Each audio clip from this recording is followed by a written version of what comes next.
parents getting in the way and getting this dude fired because they didn't like a white boy teaching their coaching their black kids. You're an AD. You never played sports.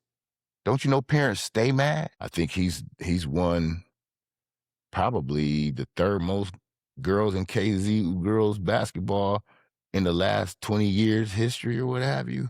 And I think he's only been there for like maybe 5 or 6 years.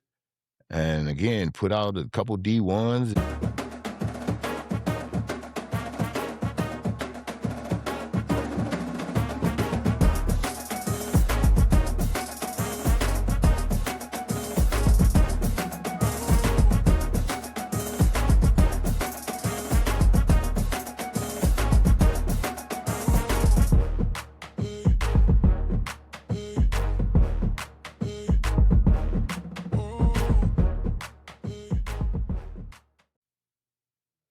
All right, welcome everybody to Coach Rodo's Winning Regardless podcast. Today I want to talk about something that's near and dear to me, and that's when coaches who don't deserve to get fired,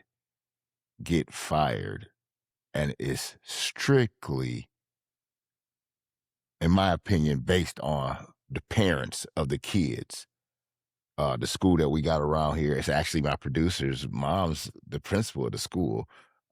They fired the girls' basketball coach, Kalamazoo Central, and I have to believe that it had nothing to do with him as a coach, because he's been there for a minute and he's won. And I always thought that, as a coach, when they look at your resume, it's what have you done with the talent that you have. And like, I look at what he did even just this past year.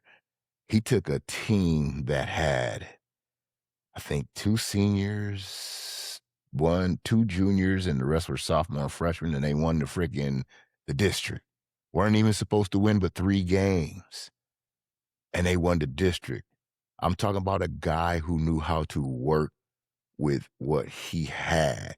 And he was a gym rat. If them girls wanted to be in the gym, he would open that gym. Worked in the school. He believed in that. He came from an area in Detroit where that's what he grew up with. The gym was always open. And so he did the same types of things. And the reason when I say that I believe that it was parenting and pressure and, I don't really know the AD that well. Don't like him. I'll just be honest with you about that. I don't like him too much because of the things that I hear about what he does as far as not making things better for the athletes. That's my only That's my only thing that I have that I don't like about him. Don't know anything about him personally. So, but I always thought, you're supposed to take into consideration the kids that you're coaching. What have you done with these kids? He's gotten D1 scholarships for some of these girls. They a lot of them went on to play junior college basketball. I mean, they played for him. And again, like I said, he comes from an area where the gym was always open. So the guy was always open, had the gym open. He had his girls work out with us because we do the training for the boys varsity basketball team. He would have his girls in there doing the training. And so him and I would talk because he was looking for an assistant coach, and I had put him in touch with someone over the summer, and he was real excited. He was excited about her possibly being a JV coach and being a varsity coach with him. And then this happened. And again, I say we as parents, we got to get out the fucking way. Because you think you're going to get something better. I'll guarantee you're not. What you got is worse. And let me tell you why I say I think it's the parents. It's because I know my area. And our team is a minority team, Black and Hispanic. I don't even think there was a white girl on the team. I think they were Black and Hispanic, and he's a white boy coach. So you can imagine the things that he had to deal with, how he was critiqued much differently than, per se, if it was a Black coach that was coaching these girls. And the thing about it was this job was open before he even got it, and none of these people who complained put in for the job. I think it's a case of parents whose kids are, like I said, they're very young, so it has to be parents who are parents of freshmen and JV or of freshmen and sophomore kids going in complaining about what they thought their kids were and what their kids should have been. And the AD, because as far as I know, I mean, the principal may have not even a say, might just give an opinion on what they think, but it ultimately falls on the shoulders of the AD to make the decision and the choice of the coaching. Um, I think that the pressure got to this guy, and he felt. I mean, parents threatening to take their girls away. My thing, let them, because again, I but I thought coaching was based on winning and losing and production. And this guy produced. They won the districts this past year. They won the districts the year before that. The guy wins with the talent that he and don't act like we're putting, and like I said, he's sent kids to D1 college. He sent girls to JUCOs. He sent them to community college. But don't act like we're a cesspool of girl basketball talent, because we're freaking not. And for the guy's best player on the team to be a freshman, in which he played her, she played every doggone minute, and that tells you how good of a coach he is. If his freshman, who you wouldn't have thought, she ended up being the most productive player on the court, strictly because of coaching. And her, well, not strictly because of coaching, but coaching along with her will and her heart. And he knew how to work with that. He never yelled at him. He never disrespected him. He never. I'm still baffled at why he is not the coach, based on the history of what he did. He had a heart issue over the summer, but the doctors cleared him after he had his surgery and all of that. Got a stent put in, the doctors cleared him, and he was going to do 2 more years and then turn the program over to possibly one of his assistants. But the program was in good hands. And see, now we don't know the hands that it's about to be in. We don't know the choice that they made on this coach. I got a feeling that it's it might be someone whose child is in the program, or they might be an assistant on the bench, or it might be someone who's close to 1 or 2 of the girls that they believe are the stars on the team to make that decision. Because again, it's a decision that doesn't make sense to me and to many other basketball people when you look at what was going on. This year I heard a lot of people say when they were playing in the districts, one of the games, it was one of the worst girls basketball games ever, but they won. Sometimes basketball is ugly as hell. Sometimes it look like them girls don't look like they know what they doing. And sometimes they don't. But the one thing them girls never did was they didn't quit playing. They played hard. And me, myself, as a coach, I call it organized chaos.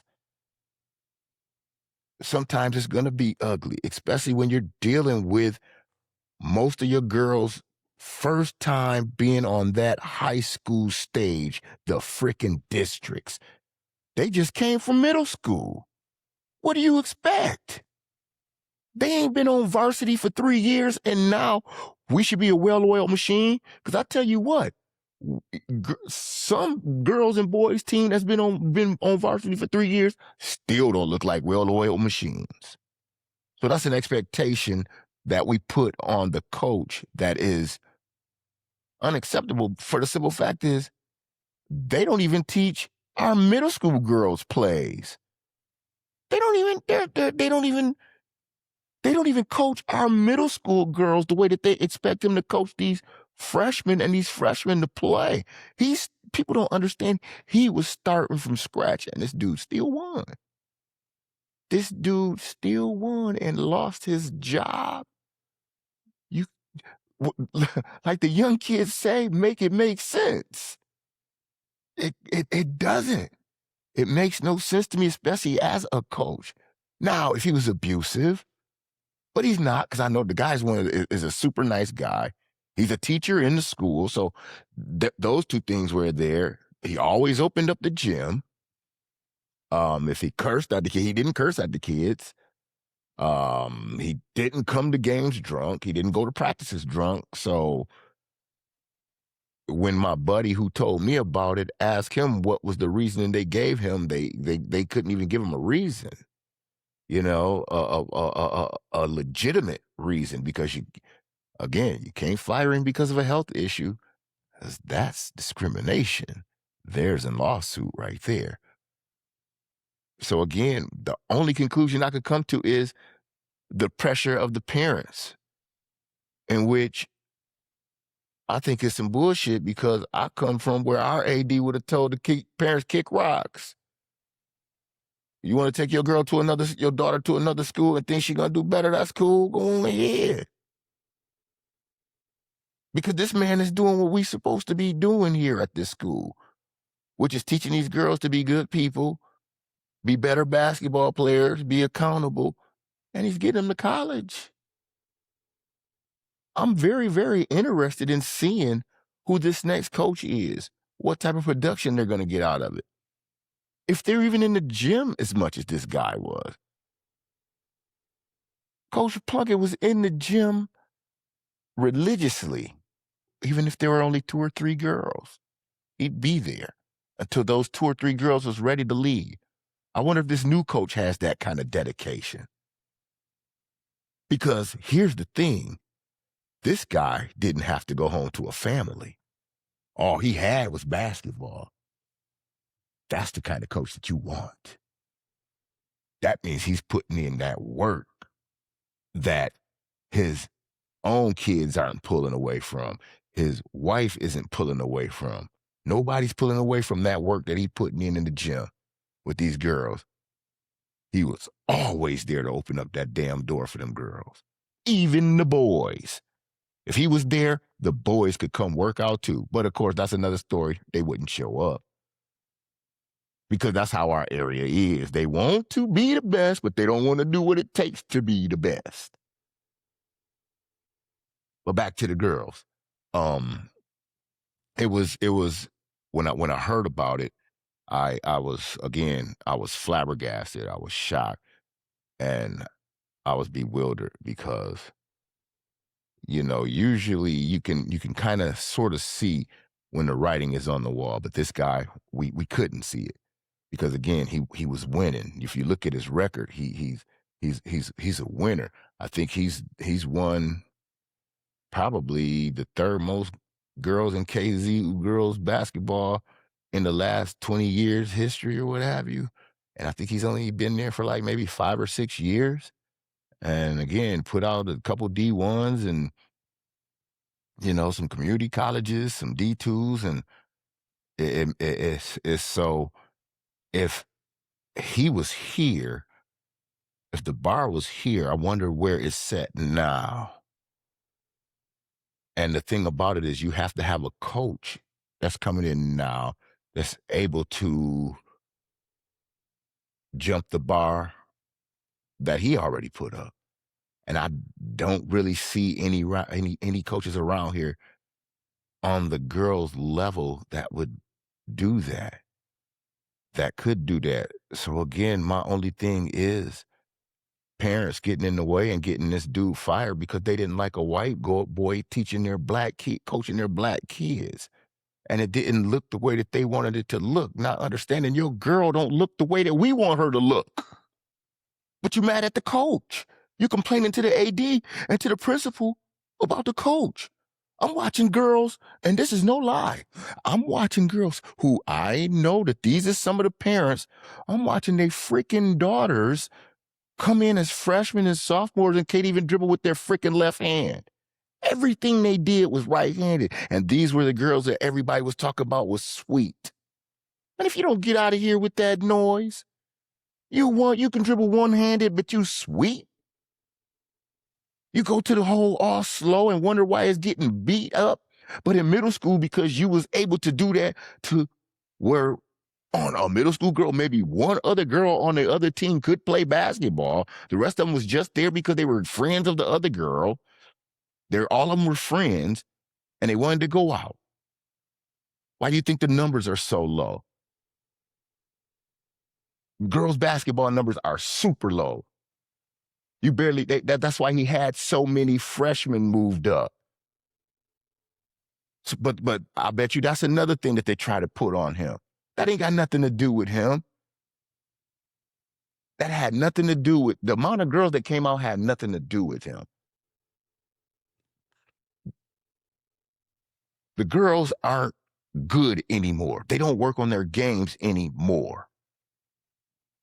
Now in high school basketball, at least around here, you'll have 2 girls out of 12 that know the game of basketball. And then those 2 girls on each team, those 2 girls have some deficiencies in their games. How do I know? Because I watch them, and I watch the way that they train. I can't know, and anybody who knew anything about the kids that I train, my kids all the way on up will tell you the one thing that my kids could all do from elementary all the way through college is score the ball with both hands, dribble the ball with both hands, pass the ball with both hands. And anybody who know me and know anything about my kids will tell you that is absolutely correct. When my son used to go to the cup left-handed, people would say to me, man, is he right or left-handed? Because that's how much I believed you needed to work on that. And I don't see none of these kids doing that no more. And I definitely don't see it on the girls' side. Because like I said, the girls who I believe, I could be wrong, but the girls who I believe whose parents made the most noise and that the AD listened to the most, whose girls are supposed to be the stars, them girls couldn't even freaking dribble left-handed. We would do wind sprints. They would come in last. They would come in the middle of the pack or close to the back. And I never understood that because I always thought that, my daughter, when she came from high school, from middle school to high school, started as a freshman. Why? Because she went in there when they was running wind sprints.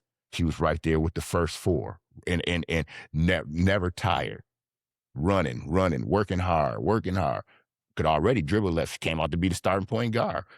Already could dribble left and right-handed. Already could score the bucket on both sides of the court. Her deficiency was her youth, because that's what I made sure it was. She had a jump shot. She was money on the free throw line. Everything that you would want a kid that's possibly got a chance to play varsity to have. I made sure. Did the same thing with my son. Made sure. I did the same thing with boys all the kids that played for me. Most of the kids that played for me as elementary kids all the way up into high school, most of them started. And most of them was baseball players, was full-time baseball players. They just played basketball when they didn't have baseball tournaments because that's the community that we live in. They mostly baseball players. My son was a baseball and a basketball player. They played basketball on their fun time. My son played basketball and baseball like it was a full-time gig for him. So it was different, but those kids were already athletes, so they already had the work ethic. All we had to do was build upon what they had, and that's what we did. And so I'm wondering if this girl's coach that they're bringing in is going to be able to bring that same type of thing, because I saw Coach Plunkett do that. Pull out the shooting machine. If they had a struggle shooting, he'd pull out that shooting machine again during the summertime when the kids could be out playing and he didn't have to be there. But he chose to be there. Let me tell y'all, he would be there and the kids didn't even show up. And he would say, I always tell myself, I'm waiting another 10 minutes, somebody's going to show up. That 10 minutes to go by, I'm going to wait another 10 minutes. That 10 minutes, before I know it, I've been up here an hour and nobody showed up, and then that's when I'll leave. Are you kidding me? We got rid of a coach with that kind of dedication. And again, and he's a winner. He's won. He might not have won what people think he should win, but hell, with the team he had, he won the districts. That's a big deal. That's a big deal around here if you saw that team. Because again, because of numbers, he had more freshmen and sophomores than he had juniors and seniors because of girls' numbers. They aren't there. And that's why I think a big mistake was made, because there's a whole lot of nuances that takes place in this that I don't think the AD took in account when he made the decision. Now, again, my producer's mom is the principal. Now, again, I don't know her role. He might have went to her and said, this is the move that I wanted to make. And again, the thing that I know about school administrators is they don't like to step on each other's toes. So yeah, I could see, Miss Bogan saying, "Hey, if that's the decision that you make, then I support your decision because that's her school, and that's what I expect a leader to do." And so, therefore, I don't put any of this on her. I put it solely on the AD, solely on the AD, because again, you chose to get rid of a man who was producing, all because parents were mad. When are you're an AD. You've never played sports? Don't you know parents stay mad? Don't you know parents stay mad? Now, what do you think is going to happen this year, as rocky as it's going to be? What you think going to happen if you don't get the turnout that you expected? What do you think the rumblings is going to be? They're going to be way worse than they were with Coach Plunkett, because at least Coach Plunkett could shut them up with a win or two. Not to saying that this next person won't, because I'm interested in seeing who it is. If it's my girl, Lindsey Brown, then of course, I'm going to support that. But I don't think it's going to be her, because I haven't seen Lindsey around here in a while. She was a big-time hooper star here at Kalamazoo Central, went to Western and played. I could see it's got to be somebody that's going to get these girls' attention, and it's got to be somebody who know what the hell they're doing, or that program is going to really suffer. Because again, this guy was not supposed to win that district. There were better girls teams than Kalamazoo Central. He won it with ugly basketball, with 9th and 10th graders who just came from middle school playing last year, who was just a freshman coming from middle school the year before that. And his one senior who helped the sloppiness look a little okay. Won the district, and he's gone. Again, I wonder what was said that made the argument strong enough to get rid of a guy who's won, a guy who's produced, and a guy who's loved, a guy who's in the gym, which is what you want. I mean, as a high school hooper, what? The gym door to be open anytime I wanted during the summer? I remember it would be 10 of us. We sneak into school, and they knew we were sneaking in our school, but they would leave. They knew we wouldn't mess up the school.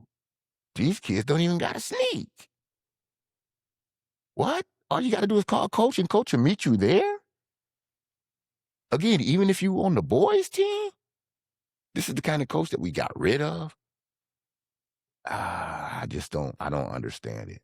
And I don't have to understand it, and it's not for me to understand, but it's from it as a coach, I do get to question it. I do get to wonder. I do get to, question it, because it kind of defies everything that you believe as a coach, and I'm just very, very interested in knowing what led to the decision, what was behind it. I wonder if they'll even tell him what was behind the decision.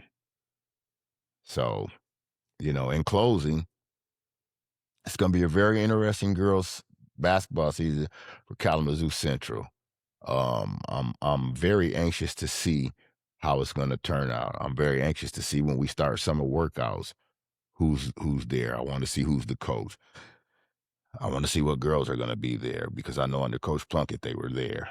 I wonder if that gym's going to be open as much as it was under Coach Plunkett. I certainly hope so. I'm not coming in rooting against this new coach. I hope whoever it is has the utmost success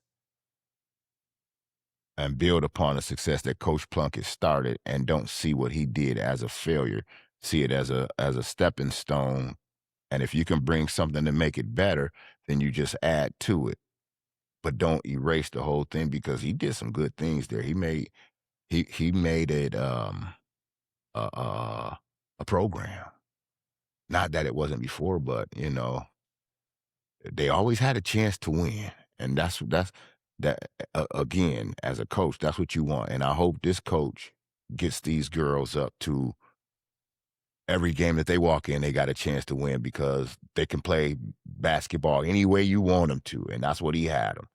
If the game called to get sloppy, they played sloppy and they won. If the game called to stay calm, he was able to calm them girls down. I mean, freshmen, sophomores, calm them down. I mean, he beat his rival every time. I think he lost to his rival one time, which is Lloyd Norris, which is pretty damn good. So, again, I wish this new coach success, especially for these young ladies, so that they don't get defeated and feel worse about things than they already do. Because I already know there's going to be some regret. I already know that some of them girls are going to be upset that they don't have their coach Plunkett back. There's going to be some hard times, because they're going to they're learning a new system. They're learning a new coach. It's going to be a very, very trying time for this new coach. I just hope they can handle it. I hope they continue to teach these girls, make these girls better. And hopefully the program will stay, you know, intact and get better and develop. I just hope that this job doesn't turn into a coaching carousel based on parents being able to affect the decisions made by the administration. And when I say administration, made by the athletic director. So with that being said, thank you for tuning in to another interesting conversation on Coach Rodo's podcast, Winning Regardless. Peace.